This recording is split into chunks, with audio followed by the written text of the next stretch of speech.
Hey, what's up guys? Today I'll show you a horror suspense film, Shiver. Spoiler ahead, watch out and take care. The movie begins with a young boy, Santi, running while hiding from the sun. His hood falls off, and his skin starts burning.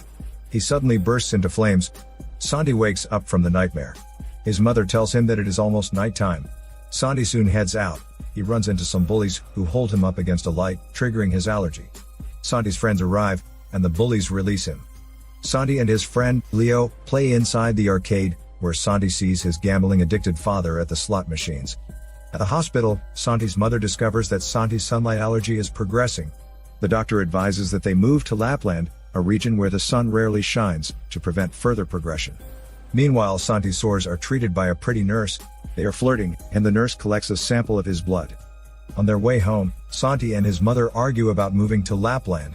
Santi eventually manages to convince her, and they leave for Lapland a few weeks later. They arrive at their house beside the forest. The mother notices the swing outside moving, even though no one is there. A dog starts barking at Santi while he is looking around, but the landlord appears and shows them into the house. He tells them that the loft has not yet been renovated. At night, the local sheep farm is attacked by an unknown creature. The noise from the animals wakes up the farmer. He exits the house armed with a shotgun and finds the dead sheep. Unable to find the culprit, he shoots his gun randomly as a warning. The next day, Santi goes to school and meets his classmates. He sits beside Jonas. During lunchtime, Santi sits alone under the shade of a tree. His classmate walks up to him and introduces herself as Angela. Santi's mother goes to the landlord's grocery store. The sheep farmer angrily enters the store, carrying his dead sheep, and tells everyone that this has happened thrice already. The landlord says that it was probably done by some wild animal in the forest. The farmer tells them that the sheep were gutted skillfully, proving that an animal could not have done it. School finishes, and Santi leaves the school. His schoolmate, Tito, follows him home, but they later go their separate ways. Upon hearing movement in the grass beside him, Tito investigates. He finds a horrific creature, and immediately runs away. Later that evening, Santi is unable to fall asleep. He turns on the lamp, and suddenly hears footsteps up in the loft. The following morning, the landlord delivers the mother's groceries. The mother tells the landlord about the potential rats in the loft. The landlord offers to bring them some poison and traps to get rid of the rats. In school, Santi finds Jonas and his friends questioning Tito about the creature he saw on the way home yesterday. Santi suggests that it might have been a wolf, but Tito denies it. Eventually, Tito is forced to return to the forest with Jonas and Santi to prove the creature's existence. As the three of them enter the forest, Jonas stops Santi from stepping on a trap. The creature silently watches them from above. Tito is startled by the rustling of leaves behind him, and panics. A creature runs past them through the tall grass. Jonas shoots at the creature, but misses and quickly reloads. Scared, Tito runs away. Santi chases after him, leaving Jonas alone. While looking for Tito, Santi falls into a ditch. He notices blood on his hands, and sees Jonas' dead body. He escapes the forest, flags down a passing car, and soon is brought to the hospital. The mother later arrives at the hospital. She rushes to Santi's room, but is blocked by a police inspector. She tells him about Santi's sunlight allergy, but the inspector already knows. The inspector informs the mother about Jonas' death. Santi is interrogated by the inspector. He tells the inspector that he got lost, but cannot remember anything else. The mother insists that it was an accident, but this is not possible as Jonas' throat was ripped open, and his blood licked off. Santi and his mother later visit Jonas' funeral. However, Jonas' family still suspects Santi of killing Jonas. The landlord approaches them, and reassures them that the family is just not thinking straight because of their grief. When Santi leaves school the next day, he is harassed by Jonas' friends. They look at Santi's teeth, which are unusually sharp due to his condition. They accuse him of being a vampire. Angela arrives and threatens to call her father, the inspector, causing the bullies to leave Santi alone. After Angela gives him her number, Santi goes home with his mother. They arrive home to find police waiting for them.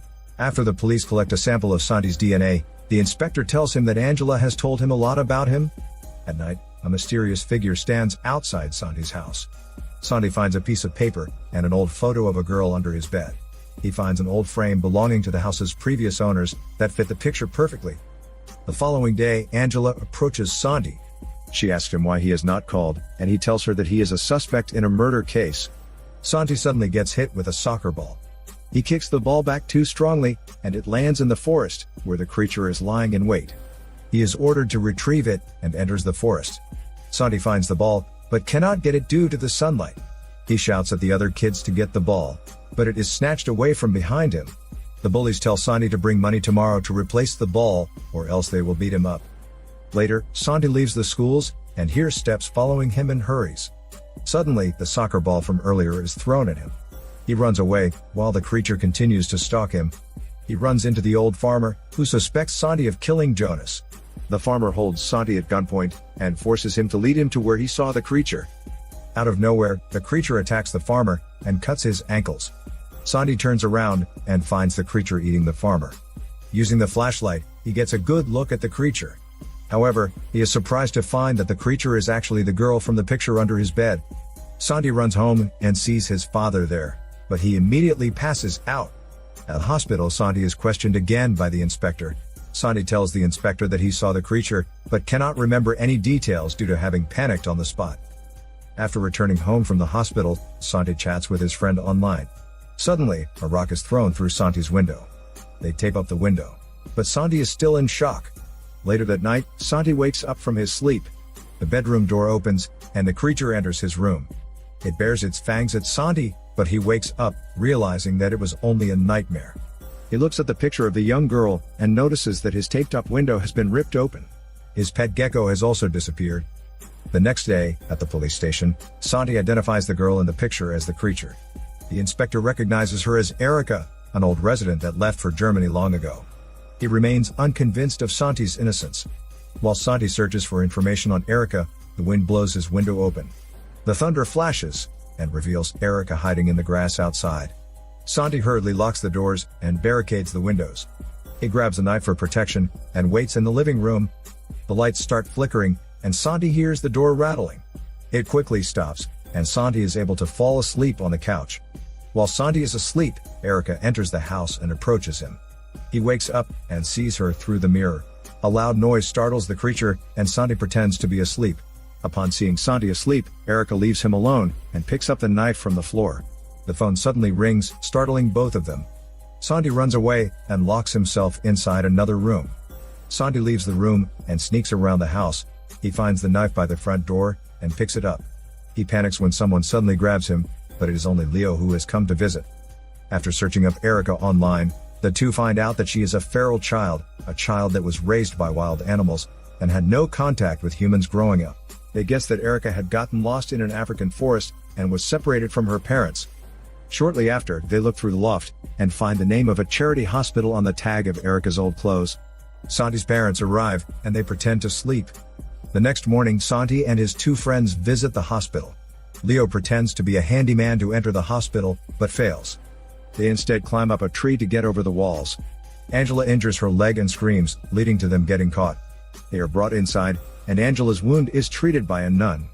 They talk about what to do with Erica, but the nun overhears them, and tells them to stay away from her. It turns out, Erica was the daughter of two Germans, but got lost in the jungles of Africa. She was later caught by hunters, and returned to her parents, who brought her to the charity hospital for treatment. However, the hospital was unable to treat her feral attitude, and Erica was returned to her parents.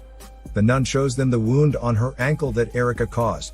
They return home, but the mother tells Santi's friends to leave. Santi's father tells him to go to his room, but Santi refuses, and they argue. The father slaps him in the face, causing Santi to walk out in anger. That evening, Santi and his friends look for Erica in the forest. They cover their ankles with duct tape for protection, and set out. While walking, Angela stumbles down a slope, and injures her knee. They rescue her, and find an abandoned car with a German license plate. They also find two graves, and guess that Erica killed and buried her own parents. Meanwhile, Santi's father and the landlord look for the kids in the forest. They get a glimpse of Erica, and try to shoot her, but miss. Leo overhears the gunshot, and they hurry over.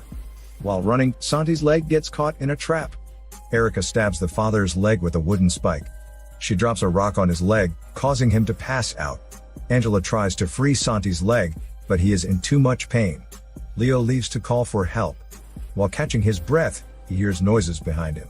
He swings blindly with a tire iron, but it is only the landlord. The landlord tells Leo that he is a friend of Santi's, and that Santi's father is dead. At the same time, Angela picks up the camera and starts recording. They see Erica approaching through the camera screen. Santi finally frees his leg. He tells Angela to run away, while he distracts Erica. Santi lights a flare and lures Erica away. Leo returns with the landlord, but cannot find them. He tells the landlord that Erica is a monster, and that they found her parents' graves. However, the landlord suddenly hits Leo with the butt of his gun, and tells him that Santi, his friends, and the Germans were all unwanted in the town. Santi arrives, and gets caught while recording them. While running away from the landlord, Santi falls down a slope, and hits his head. He sees Erica's hand before blacking out. Later, Santi is woken up by the harsh sunlight, despite being covered with leaves.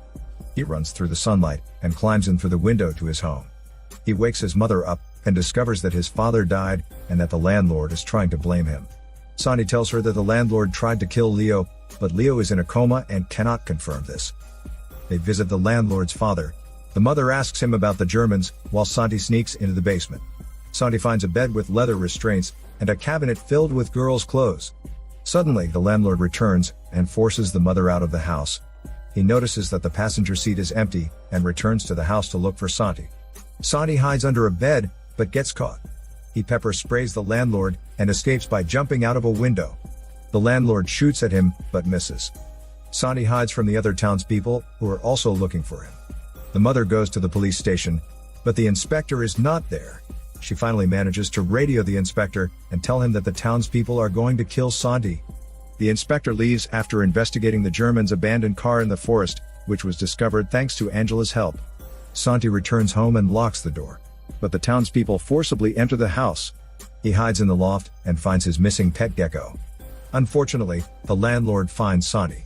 He locks the door behind him, and pulls out a knife. He then frames Santi by pretending that Santi is about to stab him. The landlord shoots but misses, as Erica suddenly appears and attacks him. Erica bashes his head repeatedly with a large rock.